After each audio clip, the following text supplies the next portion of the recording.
Hi, everyone. Matthew DeSantis here with NYRA Bets, joined by my colleague at NYRA Bets, Kaylie Shapiro. And we're here to preview Monday's Grade 1 Hopeful Stakes taking place on closing day at Saratoga. Kaylie, I can't believe it's here already. Where exactly did the summer go? I know it feels like the summer flew by. Very sad that Saratoga's coming to an end, but we had a great summer and some great racing, and that's why I feel like it flew by. But Mm-hmm. the fun is not over yet. We have one of the most exciting races of the summer on Monday, the Hopeful, and we're going to take a look at the top 2-year-olds right now and some future potential stars here. Absolutely. Now, before we get into that, make sure to press that like button and subscribe to the NYRA Bets YouTube channel. We got you covered, whether it's race previews, full card analyses, a lot of great stuff this fall. Parks for the Pennsylvania Derby, Keeneland, the Breeders' Cup at Del Mar. Again, we're your one-stop shop for everything horse racing and handicapping here at NYRA Bets. Now, one of the reasons you and I love this race is not just the 9 horses that are going to be running on Monday, but the history of this race. And just in the recent history, just over the last decade, we've seen some phenomenal horses win this race, go on to accomplish great things on the track, and set up for successful careers off the track as well. Right. If you win a grade 1 as a 2-year-old, you're going to be a top stallion prospect. And you see of this list of 4 horses, 2 of them are at Coolmore, 2 of them are at Spendthrift. So they got some pretty good stallion deals. And one of them is already a proven sire, which is pretty great. Yeah, absolutely. Practical Joke, who is the sire to Ways and Means, who we saw win the grade 1 test earlier this summer at Saratoga. And then you had that back-to-back years of Jackie's Warrior, Gunite, and Forte. I mean, 2 champions and an 8-time stakes winner in Gunite. Come on, that's as good as it's going to get. And then you look back at the history of this race, and you see names like Gulch and Affirmed and Secretariat, and that's just scratching the surface. Right, Native Dancer, Man of War. Yeah. Just looking at that list of past winners, that's what makes this race very iconic and very exciting. Absolutely. Yeah. I mean, you don't see many races with that sort of historical list to it. And it's just really cool. And on Monday, one of these 9 horses is looking to etch their name into that history. And we have to start with the number 2 horse, your morning line favorite, Ferocious, for trainer Gustavo Delgado, 8-5 on the line. And this was a horse that, Kaylie, you were excited about even before debut because of the buzz this horse generated coming out of the OBS sales. What about this OBS sales work really stood out to you? So this horse had the fastest work at the OBS sale, and it's not just the time in which he did it, it's the way that he did it. Very naturally, he's not being asked much to do it. He has a tremendous stride. He's a beautifully moving horse. He extends from his shoulder, and he's a horse that's going to appreciate a lot of ground. There's not a lot of foot action and knee action. It's all just from his shoulder. He's just beautifully moving, impressive horse. He really is. And that was translated onto the track in debut. He broke from the inside rail up here at Saratoga, hopped a little bit at the start, didn't have the greatest start in this race, but you said it. He shows that just natural ability and so much natural speed to get into a good spot. Right. Despite the way that he broke, he displayed nothing but professionalism as a first-time out starter, which, makes him a very promising horse. He was able to find his position here, and he covers a lot of ground, and everything comes very natural to this horse. Yeah, you're absolutely right. I mean, normally if a horse breaks poorly in debut on the inside rail, it's game over. This horse had so much natural speed to just get up into that stalking trip immediately. Javier Castellano, the jockey, didn't really have to ask him for too much there at all. Really, the horse was just taking Javi on the trip. So it was a really impressive debut start. And then the finish was just the kind of cherry on top because he really blew this field away, turning for home, tracking down lone speed, and then being able to really just pull away from this field. Right. He completely pulled away from the entire field and did so in such an impressive way. And to me, every time I rewatch this race, it just looks like a future Derby trail horse over and over again every time I watch it, which what can be more exciting than that? Absolutely. No, you see that big stride, and he just clearly is relishing the ground. Now, I know one of the things you and I talk about sometimes is horses will sometimes regress from their first start to their second start. And obviously that was a big debut for Ferocious, a 96 buyer speed figure in debut. He doesn't look like a horse that's going to regress, though. He moves like a horse that's going to like 7 furlongs and a lot longer. Absolutely. As this horse continues to go longer in his career, he's going to have no trouble at handling at a distance at Yeah. all. Yeah, it's pretty impressive. And I think that he's one that, again, it's hard to get by. And he's just such an impressive mover and was able to overcome a little bit of adversity in that debut. Now, another horse that overcame some adversity in debut was the number 8 Chancer McPatrick for trainer Chad Brown, 5-2 in the morning line, the second choice. This is a horse, you and I were on the rail that day watching this race, turning for home. I couldn't even find him, let alone think he was going to win the race. He came from out of nowhere to win this one, but one of the more dazzling efforts that really generated a lot of buzz right after he won. Right. He came from the clouds to win this race. He actually came 7 wide, which is even more impressive. And obviously he won his debut in a complete different style than Ferocious, but he's rightfully so the second choice here. You know, he ran an 81 buyer here and he had a very impressive debut. He really did. And you just don't see 2-year-olds coming from off the pace like this. You don't see them covered in mud winning in debut. A lot of times horses getting that amount of kickback usually kind of turn it in a lot of times in their first effort, but he was able to really turn it on late. Although you pointed out he kind of got a little green late, kind of switched back to a different lead. And, you know, that's something he's going to have to clean up a little bit, obviously, next time out. Right. And I think that next time out in the Hopeful, he's going to have a complete different trip than he did his first time out. I don't think, you know, it's hard to say what any of these horses' running styles are yet. A lot of them we've only seen run once.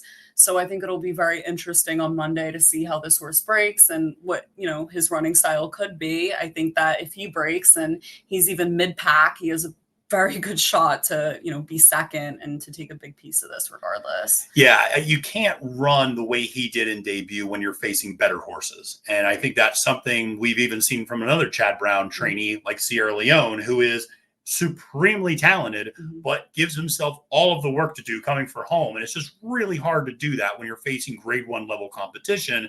And yeah, if you can get away mid-pack and just have 5 or 6 lengths to make up rather than 10 or 12, it's going to be a totally different ball game. Right. And it's super exciting that he's by a freshman sire, McKinsey, who's off to a great start with his runners. And, you know, those are horses that are, again, going to appreciate more ground as they progress in their careers. And they're all said to have great minds. And I think that's a really important key as a 2-year-old going into this race. Absolutely. The mental maturity, so important. You saw that with Ferocious, just in terms of having a good mind, not freaking out when you miss the break. And you certainly see that with a horse like Chancer being able to keep on despite coming from the back of the field.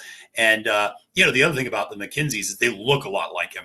And so, you know, he kind of has put his stamp, so to speak, on a lot of those offspring. Now, one of the horses that is not going to be coming from off the pace is number 7 Mentee, for trainer Todd Pletcher, 5-1, your third choice. This is the horse that is the full sibling to Fierceness, the Travers Stakes winner, the Florida Derby winner, the champion 2-year-old from last year. This horse has a lot of speed and set the track record at Aqueduct in debut, going 5 furlongs. But, you know, there's still some questions, I feel like, with this horse. Right. Again, another very impressive debut, obviously set the track record. He's a horse with a lot of natural speed. I think he'll break on top on Monday. And what's interesting is that the horses behind him are kind of making up ground. And he only, you know, he won by a nose. So I think that's kind of important to note when you're stretching out to 7 furlongs and not necessarily just the Hopeful, but for this horse's future career in general. Yeah, absolutely. You see there, George Weaver's horse Colloquial almost catching him at the wire, and that was won 5 furlongs. And I'll be honest, they weren't really flying necessarily those early fractions. I think it was 22 and change, 44 and maybe 45 and change in that opening quarter and half. But John Velasquez, the jockey, kind of, you know, I don't know if he mistimed things or what, but that got really close at the very end. And you do wonder about stretching out.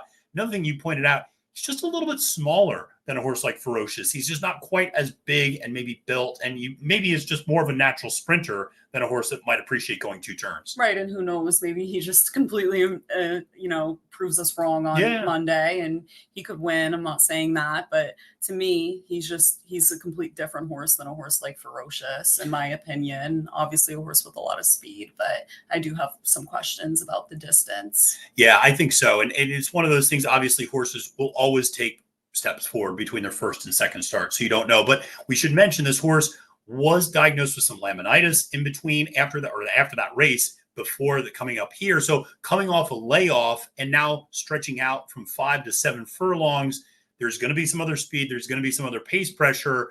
At 5 to 1 is not necessarily a bad price if you're able to get it, but I just have a feeling the connection to fierceness in particular, I feel like this horse is going to take some money on the tote. And so, listen, let's talk a little bit about where we ultimately landed in this race. And you and I were in lockstep with our top pick.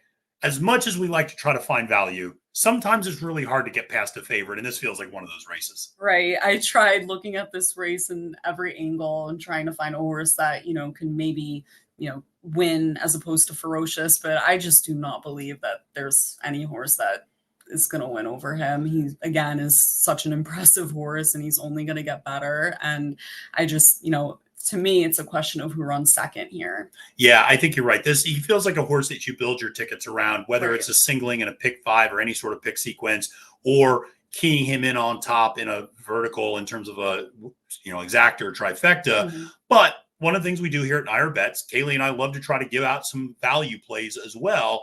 You like a horse trained by Dallas Stewart, Tough Catch at 8 to 1 to maybe provide a little bit of value further underneath in your tickets. Right. This horse had a pretty good debut. He won first time out.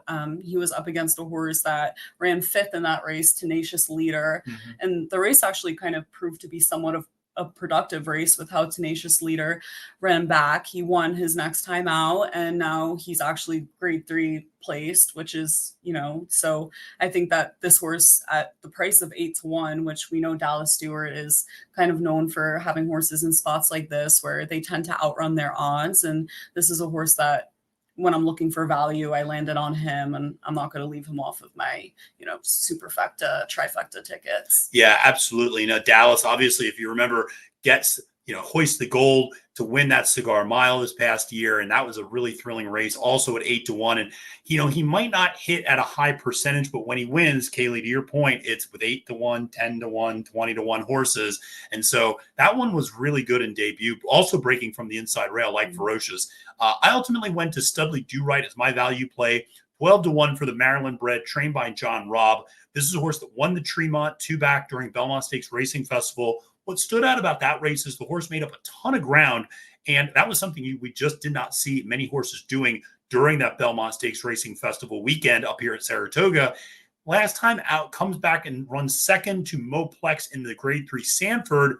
MoPlex goes on to win a stakes race after that. This is a horse that likes to come from off the pace as well. And what I would say is, if you like a horse like Chancer McPatrick, then Studley Do Right is a horse that gives you 5.5 times more value and has the same running style. So I would just like to use a horse like this at a bigger price, perhaps, in those exactas trifecta plays. But going to be a really fun race. I can't wait for Monday to see it all take place. Kaylie, thank you so much for joining me to talk about this really exciting hopeful. Thank you so much for having me. I'm very excited. Yeah, it's going to be great. Listen, make sure to press that like and subscribe button. And thank you so much for watching along with us here on NYRA Bets YouTube. For Matthew DeSantis and Kaylie Shapiro, we want to wish you a happy and prosperous day at the races and remind you, friends, it's now post time.